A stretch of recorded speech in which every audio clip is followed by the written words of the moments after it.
bom tê-los aqui de novo no nosso programa Um Fato, Duas Visões, um programa que é patrocinado pela Faculdade de Ciências Humanas e da Saúde e pela Faculdade de Educação. A nossa convidada de hoje é uma amiga querida, a professora Adriana Loduca. Tudo bom, Adri? Tudo jóia. Nós contamos, como sempre, com a nossa parceira, a Neide Noffes, da Faculdade de Educação. Juntas. Adriana, hoje a gente vai falar sobre dor, né? Por onde começamos? Deixa eu respirar, porque por onde começamos é bem amplo. Assim, mas acho que dor todo mundo já sentiu ou sente, né? Assim, acho que, infelizmente, hoje a gente tem um número grande de pessoas que sofrem com o que a gente chama de dor crônica. E o que é dor crônica? Aquela dor que a pessoa trata, toma analgésico, que não sente, melhora e percebe que vai progredindo. Às vezes a dor vai até piorando com o passar do tempo, às vezes a pessoa para de fazer atividade, mas vê que a dor não passa. Então, essa é o que a gente chama de dor crônica e ela é vista como uma doença. Isso não é só um sintoma, isso tem que ser tratado como uma doença que você tem que identificar qual é o diagnóstico. A gente tem hoje vários diagnósticos diferentes para dor e com uma população produtiva e jovem apresentando muito quadro de dor. Mas assim. Dor, doença, isso não é papo de médico e não de psicólogo? Pois é, né, assim, parece... A gente imaginaria assim, né, tomou Doril, dor sumiu, né, coisas do gênero, só que não, né, parece assim, que sim, né? Você toma o remédio e a dor crônica não some desse jeito. Então, assim, se tornou um desafio para a área médica e foi um desafio para a área da saúde, né. Hoje se tem uma visão muito congruente de que todos os profissionais que trabalham dentro da área, eles concordam que não adianta só o trabalho do médico em dar um remédio para o paciente, mas que também tem uma importância o trabalho do fisioterapeuta, que vai ajudar essa pessoa a trabalhar com aquele corpo que ela acha que ela não pode mexer porque dói. Então é comum a pessoa falar, você quer que eu faça exercício se eu tenho dor? Que absurdo é esse? Aí você fala, não, você precisa exercitar para não piorar a dor. E a pessoa às vezes não tem essa ideia, não tem essa noção. Como também é importante o trabalho do psicólogo, então muitas vezes as pessoas falam, porque a pessoa está inventando dor, ou porque a dor é da cabeça. Não, é porque dor gera estresse, e estresse gera dor também. Então, assim, tem um conjunto aí onde o psicólogo tem um trabalho que muitos desconhecem o que fazer dentro dessa área também. E assim como tem a nutrição, então as pessoas vão falar, mas o que a alimentação tem a ver? Sim, porque os gordinhos devem ter sobrepeso e por isso tem dor. Não tem nada a ver com isso, né? Assim, o nutricionista tem um papel fundamental, porque se a pessoa não se alimenta adequadamente, ela toma muitas vezes muitos remédios que vão mexer com proteína,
como ela faz as coisas dela no dia a dia, e para nós está cada dia mais claro, né, assim, o quanto, né, o nosso cérebro ele é muito esperto nisso tudo, e o trabalho que ele desenvolve muitas vezes de interpretar uma dor com uma intensidade maior, ou ampliar uma situação, porque dependendo da situação não é conveniente para a pessoa o que ela precisaria fazer. Vou dar um exemplo para vocês. Então, assim, vamos supor que eu tenho uma profissão, não estou me sentindo muito contente, estou desenvolvendo uma dor no meu trabalho, não estou legal com isso, e de repente eu estou afastada desse meu trabalho e eu fico imaginando, puxa, eu podia estar muito melhor profissionalmente se não fosse essa dor.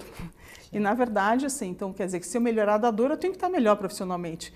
E nem sempre essa equação funciona tão linearmente. O que acontece? Às vezes a pessoa volta a trabalhar e a situação dela continua a mesma. E daqui a pouco ela começa a ter dor de novo e a coisa começa a piorar. Então, a gente percebe, às vezes, que a dor para algumas pessoas se torna um bode expiatório. Assim, como é que a gente pode perceber isso? Quando ela começa a tratar, ela cuida, ela faz o exercício, mas ela não consegue melhorar. Aí você começa a ver o que mais tem aí, né? Que estressor está limitando ela, que não permite que ela consiga amenizar esse quadro de dor ou se libertar dela. É esse momento que o psicólogo fica importante? Muito, né? Nesse momento, o psicólogo, na verdade, a gente, normalmente, quando as pessoas vão buscar um tratamento de dor, eu trabalho numa equipe que é multi-interdisciplinar, eles sempre pedem que eu converse com o paciente. É gozado, quando eu comecei dentro dessa área, faz muito tempo atrás, as pessoas vinham muito bravas falando, eu não sou louco, você está aqui porque você quer julgar se é minha dor é da cabeça, e hoje as pessoas vêm desesperadas falando um monte de problema, e coloca a dor lá no meio e fala, olha, mas se não fosse a dor, a minha vida andava. E às vezes você olha que aqueles problemas que ela está contando, se não fosse a dor, talvez ela tivesse com uma série de problemas tendo que lidar com eles de uma outra forma e não está conseguindo fazer isso. Então, só para te interromper, você quer dizer que hoje existe uma aceitação maior de que falar com o psicólogo pode ajudar? Existe. Não tem tanta defesa do que eu não sou louco? Existe, só que aí existe um outro risco que, assim, a pessoa vem para falar, só que ela vem para falar o que ela quer. Então, ela vem contar e falar, não, mas eu estou muito estressado, briguei em casa, e às vezes você vai ajudar ela a falar, bom, você brigou, tá, mas onde está essa dor, né? Como é que ela surgiu na tua vida? Então, a gente vai ajudando o paciente a buscar um pouco que sentido essa dor foi encontrando na vida de cada um. E o que a gente percebe, às vezes, é que a própria pessoa usa a dor como desculpa em algumas situações. Então, assim, se eu tenho que ir num ambiente que ele é chato, que eu não me sinto feliz lá, o que eu faço? Estou com dor. Então, assim, às vezes a pessoa fala, está conosco na clínica ou no ambulatório do HC, que é um lugar que os alunos aqui da PUC fazem estágio, e o que o paciente fala assim, hoje eu estou bem, mas ele está com o ombro torto. Daí você fica olhando e fala, você está bem? Assim, mas a tua postura está diferente. Por quê? O que está diferente? Não, seu ombro continua levantado e tal. Que eu já estou me prevenindo, que daqui a pouco ela vem. Aí você fala, mas como assim, né? Assim, então, existe uma coisa que a pessoa vai criando uma série de proteções para poder lidar, às vezes, com uma dificuldade de entender que, assim, se eu tiro a dor e eu tenho dor há 10 anos, o que foi que eu produzi na minha vida nesse tempo, o que eu fiz para mim, o quanto... A gente teve um tempo atrás uma médica que tinha dor e ela estava convivendo com a dor há 3 anos. E quando ela melhorou, a primeira coisa que ela veio me contar foi como ela ficou sem graça de perceber como a dor era importante na vida social.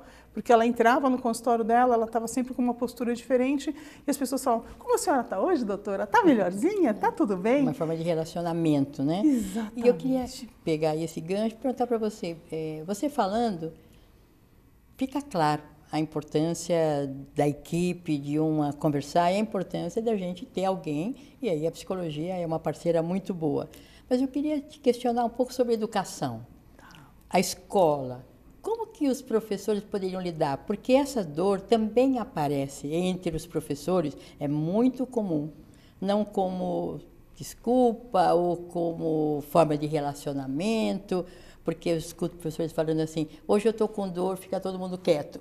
Então, é uma forma, não diria de manipulação, mas uma forma de manejo de aula. Como você vê isso? O que você pode dizer para ajudar a educação? Acho que você tocou num ponto super importante. Eu sou professora também, né? Assim, E por ser professora, acho que eu posso te contar que eu já fui vítima dessa dor em sala de aula. Então, o que a gente percebe às vezes é que, assim, você está trabalhando, a gente tem um ritmo que é sempre acelerado. Hoje eu acho que tem uma questão na área do ensino que tanto o aluno quanto o professor tem que criar uma dinâmica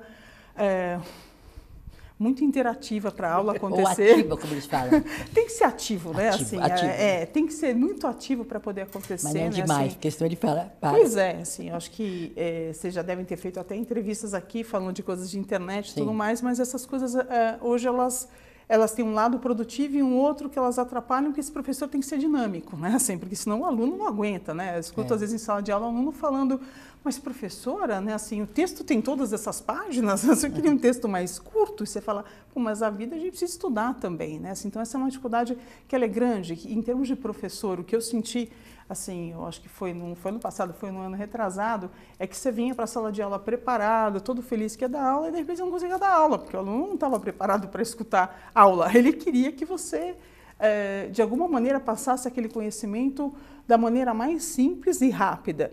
E aquilo me deixava muito brava, porque eu falava, como assim? Como não quer saber mais? Como não quer aprofundar? Como está desprezando? E eu comecei a ter uma dor na coluna. E comecei a ter uma dor na coluna que começou a ter... Tipo, eu não conseguia vir dar aula. Eu falei, que gozado, não estou conseguindo dar aula, né? Assim, e aí é tão maluco isso, que na época eu passava com a minha equipe, a gente entende por que você não pode tratar com a equipe que você trabalha, porque não dá certo. E a minha equipe toda preocupada de falar, puxa, vamos ajudar, o que está acontecendo? E dando remédio. Até que chegou uma hora que, assim, eu também faço terapia, então o que o terapeuta falou? Para tudo e vamos olhar. Assim, que dor é essa que está avançando cada vez mais e não está passando?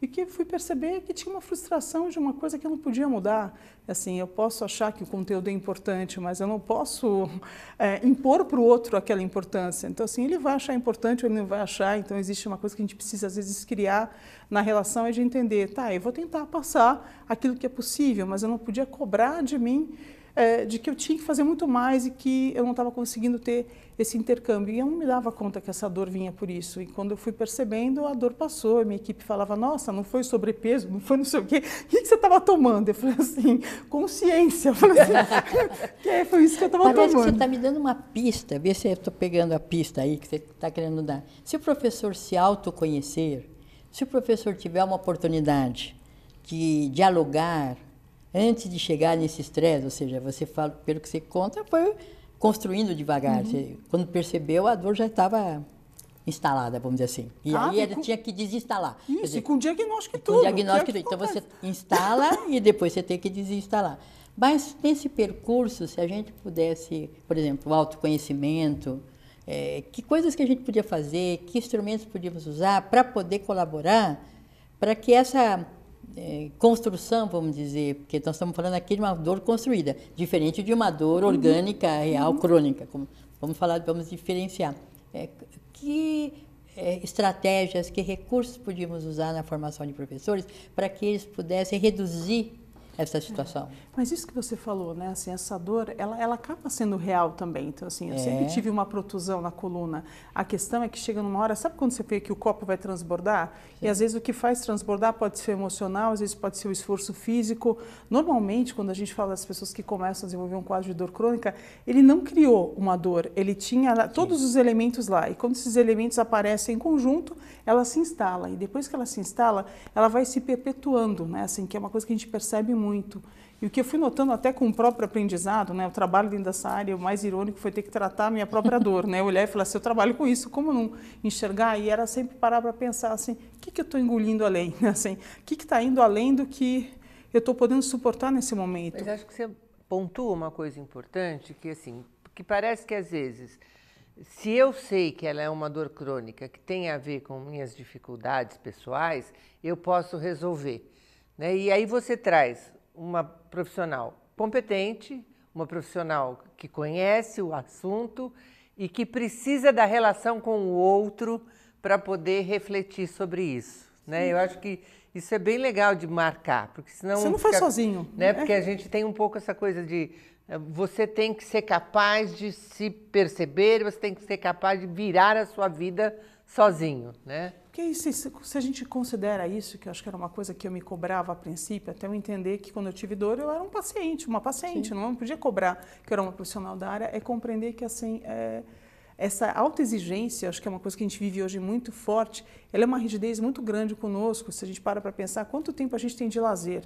Né? Assim, hoje mais cedo, antes de vir para cá, eu estava dando uma supervisão e conversando um pouco sobre isso com os supervisionandos, assim, quanto tempo a gente tem para se distrair? O que diverte a gente hoje, né? Assim, o que é divertido, o que não é, né? O que eu considero que me deixa contente e que não importa quanto tempo, mas que me deixa por alguns momentos contente, está diminuindo cada vez mais. Então, as pessoas passam boa parte do tempo preocupadas com um monte de coisa e não distensionam, você estava perguntando, tirar, relaxar o corpo. Como eu relaxo o meu corpo? Normalmente a gente massageia pé, ninguém nem olha para o pé, a gente vai olhar para o pé se o pé doer, né? Se o sapato estiver apertado, mas o pé é uma região... Você bota um creminho de vez em quando, porque ele sustenta teu corpo. Pois é, e o pé é uma região importante que para desestressar, bolinha de tênis, você pega em movimento o pé em cima, você vai perceber às vezes que essa massagem vai mexer com várias articulações do corpo e ajuda a relaxar, e são coisas que a gente não presta atenção, assim, não aprendeu. Então, um professor que dá sala de aula tem essas cadeiras confortáveis para dar aula, e o próprio aluno fica e fala, vamos ficar sentado corretamente e tal. Então, o que fazer, né? Assim, então, às vezes a gente trabalha bastante com muitos pacientes, então os próprios profissionais às vezes ficam bem estressados. A gente vê um profissional parado na parede com uma bolinha de tênis massageando a coluna, porque ele é físio, ele manipulou muito o paciente naquele dia, ele está com dor. Então, assim, mas ele está tentando dar um jeito de como é que ele solta o corpo dele e relaxa para impedir que aquilo vá aumentando e num crescente. Um ponto que eu conheci de você, ainda hoje, mas já conheci um pouco de você, é umas cartilhas e umas crônicas que me chamaram muito a atenção. Como você transformou esse conhecimento no escrito, numa produção gráfica, com desenhos, para poder que os outros também tenham acesso a esse conhecimento de um outro lugar, né? Como foi isso?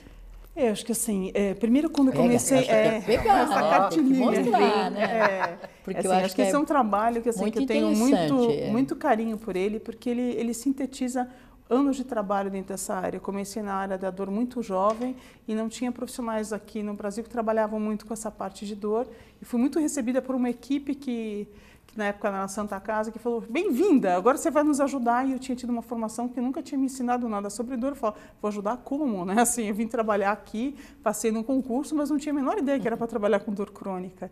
E eu fui descobrindo, assim, que eu precisava estudar mais, eu fui estudar fora para aprender mais sobre isso. E quando eu voltei, eu entendi que eu tinha que transformar isso de alguma forma e precisava ver como eu lidava com aquela falta de conhecimento que eu tinha no momento. Hoje não mais, né? Assim, hoje eu trabalho há muitos anos na área, então essa cartilha foi uma produção de anos para vários colegas meus que falavam, Luduca, você trabalha muito tempo na área, você precisa produzir. Eu falava, não quero produzir escrevendo sobre um questionário ou falar sobre, ou validar um questionário estrangeiro. Eu quero falar sobre o que atender esses pacientes com dor que eu fui aprendendo junto com eles. Então, acho que muito do que eu tenho de conhecimento hoje eu devo a todos os pacientes que eu tive a chance de trabalhar em conjunto e que naquela troca foi crescendo. E eu tinha sempre uma necessidade enorme de falar assim, cadê a cara da dor? Né? Assim, então, dor tem cara? E qual é a cara? Não tem um exame que vem, que te mostra, que te fala, a dor é assim. Eu tenho nomes, então eu posso chamar uma dor de distrofia, eu posso chamar uma dor de dor neuropática, eu posso chamar de uma fibromialgia, mas qual é a cara? E a gente desenvolveu um instrumento que pedia para as pessoas desenharem a dor delas. E a partir desses desenhos, nós levamos uma época num congresso, isso é um desenho de dor, né, assim, que uma paciente desenhou, ela desenhou mais do que a dor, ela desenhou a relação dela com a dor. Assim, para quem assistiu o Fantasma da Ópera, para quem não assistiu o Fantasma da Ópera, então, assim, no filme, na peça, né, na ópera, sim, essa jovem ela tem um fascínio e um medo de um fantasma, e essa mulher põe a relação dela com a dor do mesmo jeito, que é uma coisa que ela sente que ela tem que se aproximar de um lado, mas que também amedronta de outro, e como lidar com essa relação. Então, assim, a gente começou a ver que cada um tinha um jeito de mostrar aquilo que acontecia. Esse é um outro desenho. Esse desenho quem fez foi um médico que tinha dor e que ele falou que a sensação dele... E um bom desenhista. Muito, desenha bem. Né? Assim, e que a vontade dele é de falar que é vontade de arrancar isso de dentro. Então, a gente tem sensações diferentes e convívios diferentes. Então, meu trabalho de mestrado e doutorado foram dentro da área da dor para mostrar um pouco como as pessoas se relacionam de forma diferente com a dor delas. Né? Assim, então, tem gente que se sente a própria dor, então tem pessoas que vão falar... Meu nome é lombalgia, né? Você fala, uau, né? Assim, eu vivo com ela há tantos anos que eu não tenho mais identidade, eu não tenho mais desejo, eu não tenho vontade. Tem outros que vão falar eu e ela, né? E você fala, ela quem? Eu e a dor, né? Assim, então, é que nem vocês duas aqui, né? Aqui, ó, Assim, nós então, duas eles estariam mais grudadinhas. Às vezes eu sou a dor delas, às vezes ela é minha. Não, você é a minha solução para a dor.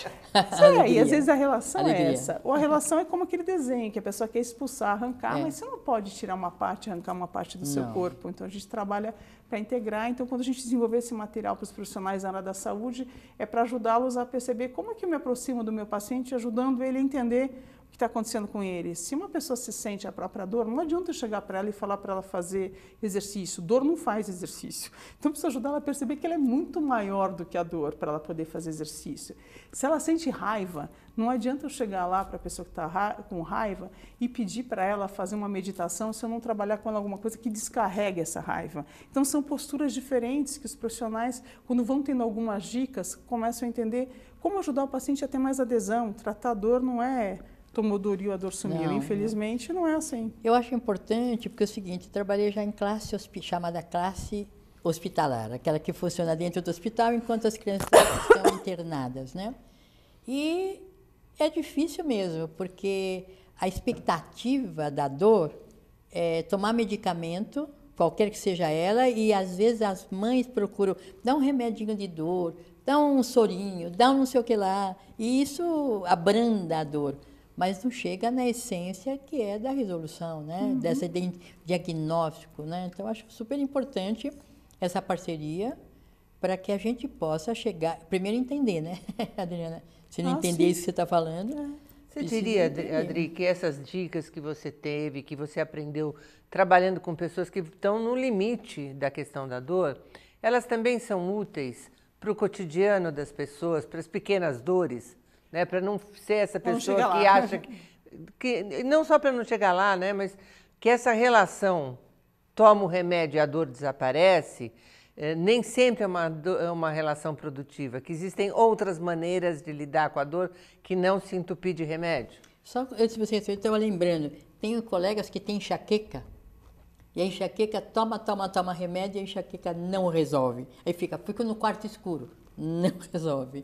Então, assim, tem a ver com a pergunta que ela fez mesmo, né? Assim, quando eu fiz o meu doutorado, eu trabalhei com essa coisa de educação, um programa educativo. A gente faz um HC e os alunos da PUC ajudam, né? A gente tem um trabalho de pesquisa no Hospital das Clínicas para ensinar para o paciente como ele pode lidar melhor com a dor dele. Assim, então, ele vai aprender o que ele pode fazer para diminuir a situação de estresse. O que a gente percebeu é que depois de fazer o programa, 2 anos depois, eu reentrevistei esses pacientes para saber como estava a vida deles. E boa parte dos pacientes que tinham melhorado muito em relação à dor eram os que tinham melhorado a qualidade do relacionamento afetivo. Assim, que não é uma questão de relacionamento conjugal, nem de namoro, mas de afeto. E outro dia eu fiquei contente de ver um trabalho que saiu, e o pessoal ficou publicando no Face, de Harvard, que eles estavam estudando durante, se eu não me engano, acho que foram durante 70 anos. Eu vi esse Você viu? perfil. Esse foi 70? 75 anos. 75 anos. As pessoas longitudinal. Longitudinal homens. Foi uma pesquisa feita só com homens. homens. E o que eles perceberam é que assim, os homens que ainda sobreviviam não era por questão de que o colesterol era mais baixo, mas que a qualidade de relacionamento era melhor. Então, a gente começa a perceber de ferramentas que a gente desvaloriza. E eu brinco muito com profissionais na área da dor, a gente dá muito curso, estuda muito dentro dessa área, a gente fala assim que o mais importante é ensinar para o outro a se importar. Quanto mais a gente se importa com o outro também é capaz de se importar mais consigo mesmo e aprender a se cuidar melhor. Eu acho que isso tem sido um lema das equipes de dor. Trabalhar não é para entupir um paciente de remédio, a gente quer que ele volte a adquirir autonomia e que aquele que não está com a dor assim não chegue a chegar desse jeito. E como a gente não chega? Se você se importar e parar e pensar, puxa, eu estou bem, não estou? O que eu estou precisando agora? Eu posso? Não, se eu não posso fazer o que eu gostaria, como é que eu vou lidar com essa frustração? Como eu vou encontrar uma válvula de escape para ela? Você vai lidar com a dor física e com a dor existencial. Exatamente. E na dor existencial, ele, pelo menos nesse vídeo, torna a frisar muito para nós a importância dos amigos, do lazer, das outros valores, porque nessa pesquisa pergunta o que você quer felicidade. Então, a primeira ideia é ter dinheiro, ser um profissional, ser útil. E depois de um certo tempo, 75 anos de pesquisa... Dri, e eu vou continuar te chamando de Dri, porque é meio complicado, a doutora Adriana, né? Afinal, é a doutora Adriana. Como é que os profissionais podem ter acesso a essa cartilha? Então, a gente transformou essa cartilha em e-book, ela pode ser descarregada gratuitamente na internet. Assim, eu posso passar o meu e-mail, porque eu sou tão ruim de endereço que eu esqueci qual é do Se site. a gente conseguir entrar por Dor Crônicas, como melhorar a adesão ao tratamento, você vai achar o link. Ou você vai achar pelo TAPSE, né, que é o nome do site onde está. Talvez se você jogar TAPSE, dores crônicas, você encontre, porque eu estou tentando lembrar se é www.tapse.com, eu acho que é isso, eu não tenho certeza. Se você entrar ou por TAPSE ou por dores crônicas, é possível que você ache esse link e você pode baixar essa cartilha, que é de grande utilidade. E o que mais você gostaria de falar, assim, sintetizando, porque o nosso tempo está acabando? Eu queria agradecer, que é um prazer estar aqui falando desse tema, é um tema que eu estou muito comprometida com ele, com uma vontade muito grande que as pessoas tomem mais consciência para a gente poder diminuir o índice de pessoas que hoje sofrem com dores crônicas, que infelizmente muitas não conseguem ter um tratamento adequado. A gente teve a chance de fazer recentemente um primeiro seminário para pessoas com dor crônica gratuito e me comoveu ver que boa parte da plateia, de 80 pessoas, eram profissionais da área da saúde que têm dor e que estavam lá antes de pensar em como tratar, saber como se tratam para poder cuidar dos outros e falar que a gente tem uma campanha grande com a Sociedade Brasileira para Estudos da Dor e o pessoal do Hospital das Clínicas em parceria com a PUC de continuar ensinando e educando as pessoas nessa área. Então foi um prazer poder participar aqui. Eu penso que também você poderia ajudar bastante. Nós já estamos tentando uma parceria, né? Educação e saúde, que a gente acredita muito nisso, por isso que estamos aqui nesse programa, mas fazendo um trabalho também bastante preventivo, porque muitas coisas se tornam na escola. Sim. E aí... E vou agradecer imensamente sua presença, terminando hoje nosso programa um pouco antes e despedindo da nossa professora Neide e da professora Adriana. Você quer se despedir, Adri? Obrigada, foi um prazer, espero que vocês possam aproveitar o que a gente conversou aqui. Com certeza. Obrigada. Obrigada.